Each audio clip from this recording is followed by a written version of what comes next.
myself and a buddy, we've headed out in search of two of Southern Africa and South Africa's rarest species of adder, which is the Albany adder, Bitis albanica, and then the Plains mountain adder, Bitis inornata. Two very, very small distributions for both species of snake. Very few sightings in total, and we really hope that we can get lucky.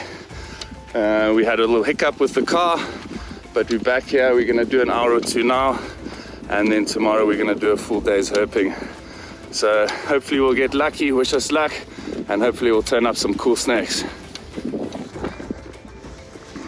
They've just found an inornata! Come, let's go!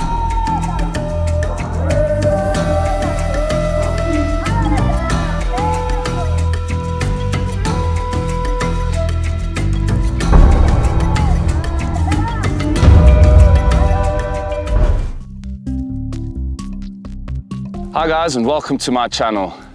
Today we're in the Sneeuberg mountain range in Eastern Cape in South Africa. I came to this area to find one of South Africa's rarest species of snake, the elusive plain mountain adder, Bitis inornata. And we did it. Woohoo! I'm so stoked you can't believe it. Very little is known about the species of snake due to lack of research done, the remote region it lives in, and the fact that it's only been found around 20 times in the wild, making it very difficult to understand the biology and habits of this species of dwarf adder.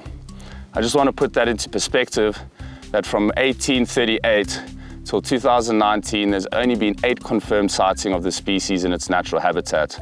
In the last 2 years, a few research groups have come out and found a few more individuals, bringing the number closer to 20 sightings ever. That's pretty crazy, considering that we found it within a day and a half, over 40 kilometers of walking, and around 2,500 rocks flipped. But we did it, and it's such an amazing feeling to find a snake like this in its natural environment. So a little bit of background about the genus of Bitis. Comprises of 18 species, including the larger species like your puff adder, gaboon, rhino viper, the very well-known species. But 12 of the 18 Bitis species are considered dwarf adders. And South Africa is home to 9 of those 12 species, which is an amazing level of diversity. Each dwarf adder species has evolved differently to fill and fit different niches in South Africa's diverse biomes. Horned adders are widespread in the drier, arid regions of South Africa. Many horned adders are adapted to coastal areas of the west of the country, and some species are restricted to very small areas, coastline or single mountain range, like the Albany adder, Bitis albanica, the MatVanGeo adder, Bitis schneideri, and this species, the plain mountain adder, which is endemic to the Sneeuberg mountain range, making these species very vulnerable to certain pressures such as habitat loss due to overgrazing, agriculture, mining and industrial development, and unfortunately illegal collection for the pet trade. And there's your quintessential huff and puff of this beautiful little snake. So the plain mountain adder, or Bitis inornata, is named due to its plain coloration. At first I thought it was the Plains mountain adder, as these guys live in mountainous plains areas, and it seemed more appropriate than being a plain adder, considering these snakes are actually, they're drib and drab, but it's still an absolutely beautiful little snake. Now, the description of this snake, the plain mountain adder, was first described in 1838, and until recently was grouped together with the horned adder complex, Bitis cornuta inornata, and only recently got elevated to its own species of Bitis inornata in 1998.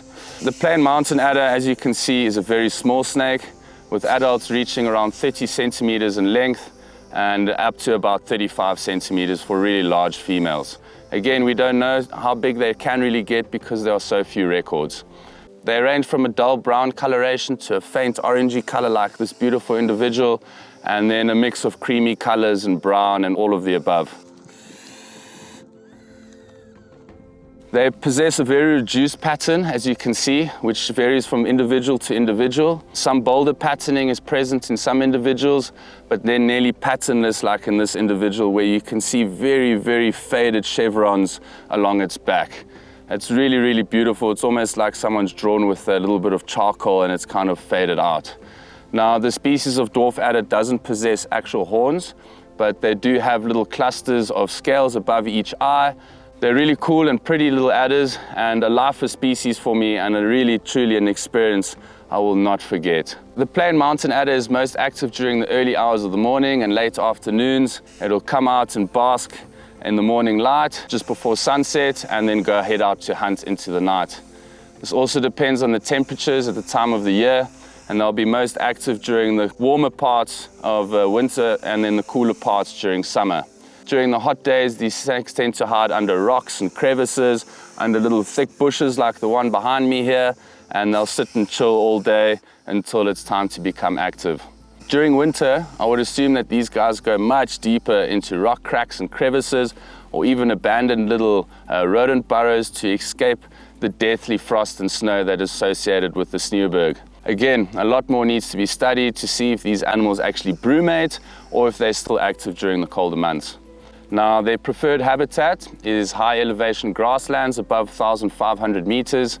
It is thought to be restricted to the Sneeuberg mountain range and a few surrounding mountain grassland areas, but that's unknown because of the amount of records that are recorded, so it could be a little bit more widely distributed, but we'll have to wait and find out.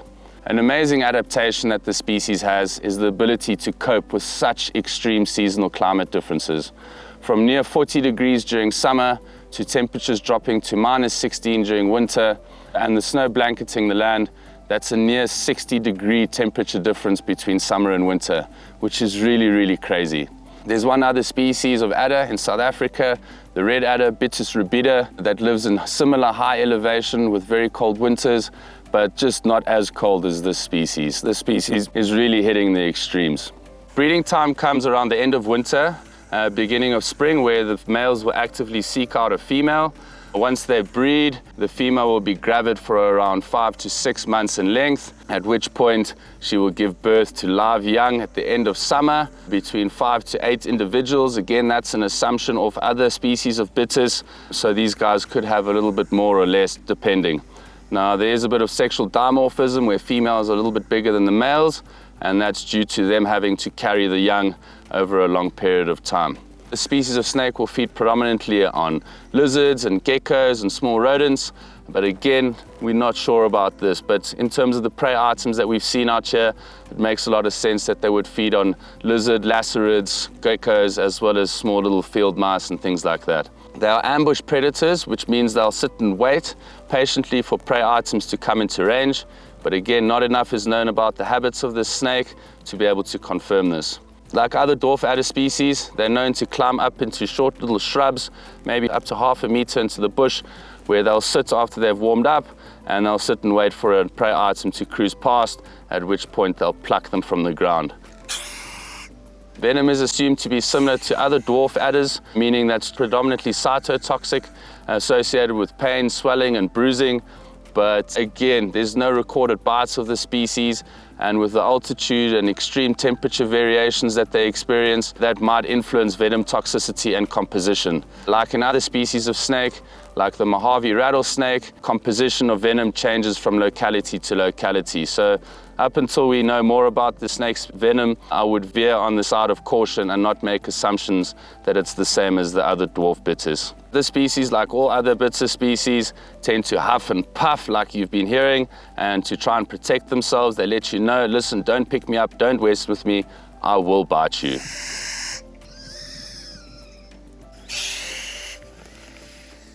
So the threats to this species of snake are not very high. So the only thing I can see endangering the species is if developers were to come through to this area, but I highly doubt it considering how remote and hostile it is out here.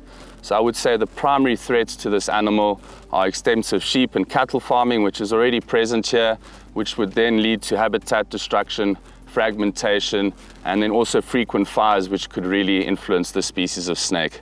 But apart from that and the illegal pet trade, I can't see this snake being in trouble going into the future. conservation status of the species. It's on the IUCN endangered species list, but it is data deficient. So there are no estimates of population size or health are available. So we really don't know very much about this snake at all. The snake was elevated to its own species, at which point it was listed as endangered because of the amount of records that it's been seen, only 10 times. That kind of puts it into the endangered mark, but I think that this snake is more rare than actually endangered, meaning difficult to find. But until more surveys and research is conducted, we'll never know the current health of the species and its population. I did speak to a couple locals living in the area, and they seem to see quite a few individuals without even looking around, which leads me to believe that they're a little bit more locally abundant than we think. But again, that's an assumption on my behalf. You know, these little guys, they live in such remote areas. There's very few people looking for these snakes. So the only people that are bumping into these guys are farm workers, and they tend to be seeing quite a few of them. So, you know, to find a tiny little snake like this in this vast landscape, which they've got all these nooks and crannies and everything to hide into, it's literally like looking for a proverbial needle in a haystack. And I feel privileged and honored to have found this snake and to be able to share this beautiful animal with you guys and to learn a little bit more about this amazing species of snake that really deserves a lot more limelight. Alrighty guys, so it's time to let go of this beautiful, beautiful plain mountain adder, Bitis inornata. We've got some amazing footage and some amazing b-roll of the species in its natural habitat, which is amazing. But we need to head to our next location. It's time for our Banica, and my ride, I believe, is already waiting.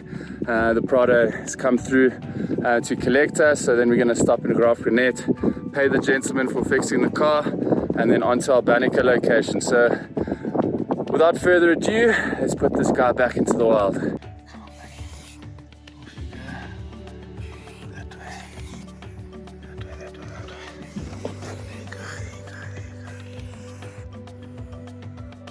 Wow, so that's a wrap on this location. What an incredible experience.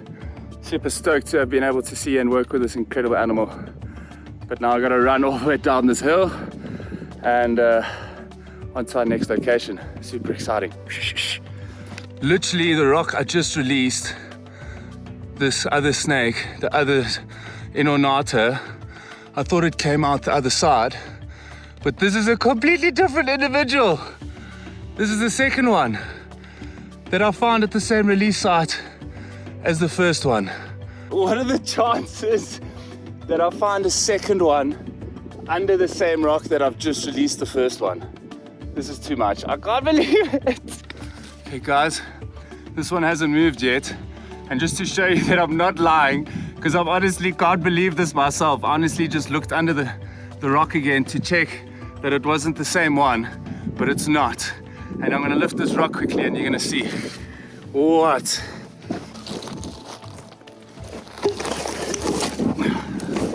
That is just unreal, unreal, unreal. You can see which one we've been working with. It's all aggravated, but here's the second one. What in the world are the chances? Wow. If this trip could get any better, I don't know. Now we just need to find an Albanica and it'll be a trip of a lifetime. Wow, wow, wow. This is just insane. Do a little dance. Boop, boop, boop, boop, boop, boop. Doot, doot, doot. I'm definitely going to be late for the car, but right now I couldn't give a hoot. I honestly don't know what to do with myself right now. I want to stay and get some more photos, but I really do have to go. So, unfortunately, it is what it is.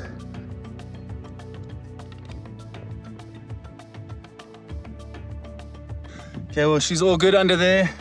She slithered off whilst I was checking the other one there. Good on her. She's got a nice hiding spot. I don't know if you can see her, but you can still hear her. So she's safe and sound, found in the wild, left in the wild. Now let's just quickly sort out this little one. What an incredible snake. And then she goes, she went under the same rock that she was under earlier. So that's perfect. So the two of them are safe and sound under that rock. And now it's 100% time for me to beeline it down because I'm running very late now. Wow, what a trip, what an experience. I'm really in awe. Oh, I can't wait to come back here.